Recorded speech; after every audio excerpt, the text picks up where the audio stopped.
Проектът представлява изграждане на нова инсталация за използване на геотермална енергия, включващи термопомпа вода-вода, тръбна мрежа и вентилаторни конвектори за отопление и охлаждане в сградите на детска градина Слънце, която се намира непосредствена близост до община Ямбол, като разбира се запазва вече съществуващата до момента отоплителна инсталация.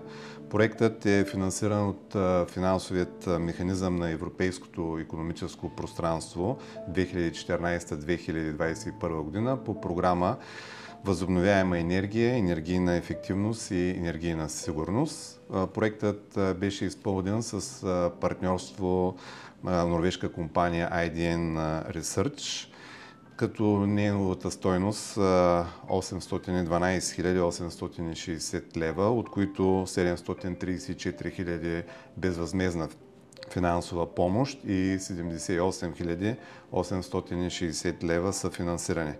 Продължителността на проекта беше 18 месеца, като началото беше 10 март 2022 година, датата на подписване на договора за финансиране. Модернизацията на сградите на детска градина Слънце се подобри енергийната ефективност на сградата, което създаде една по-удобна и по-комфортна среда на децата и на персонала.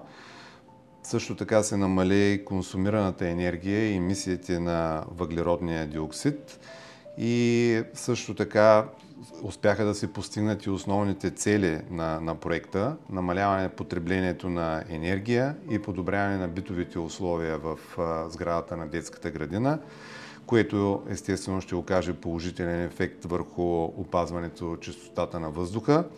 Също така, като друга цел може да се каже обмяната на специфичен опит и добри практики с партньора от Кралство Норвегия в областта на сферата на енергийната ефективност и използването на енергия от възобновяеми източници, както и принос за постигане на целта, която е и цел на Европейския съюз, увеличаване дела на енергията от възобновяеми източници.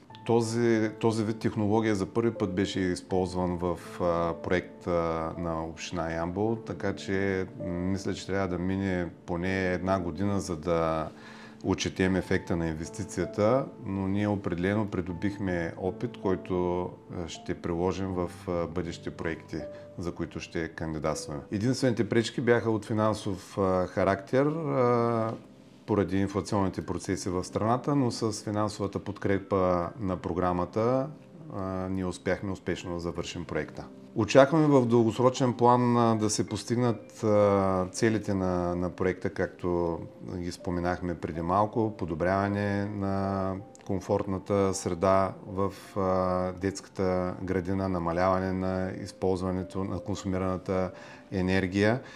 И също така този опит, който имаме, се надяваме да го използваме в други сгради на територията на общината.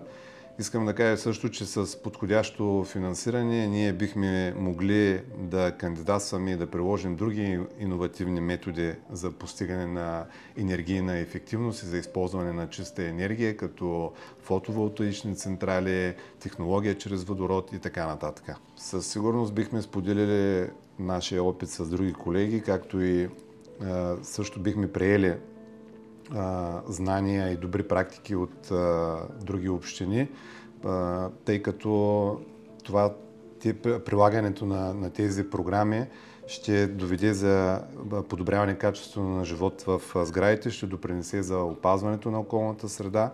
Със сигурност трябва да съществуват такива програми, да продължи финансирането. По този начин ще бъдат изпълнени целите на Европейския съюз, да навлязат все повече възобновяеми източници на енергия и намаляване на нетните емисии на парникови газове с най-малко 55% до 2030 година. Тъй като нашия сграден фонд за образование и култура има крещяща нужда от прилагане на енергийно ефективни мерки, бихме отново имали желание да кандидатстваме по такива програми които ще се подобри енергийната ефективност на сградите. Оценяваме го като много добро. Колегите, които имаха възможност да посетят компанията на място, се запознаха с техните методи за използване на енергията от възобновяеми източници или по-конкретно енергията на водата. Беше споделен опита на компанията в областта на енергийната ефективност на публичните сгради и бяха представени техни проучвания и нови проекти.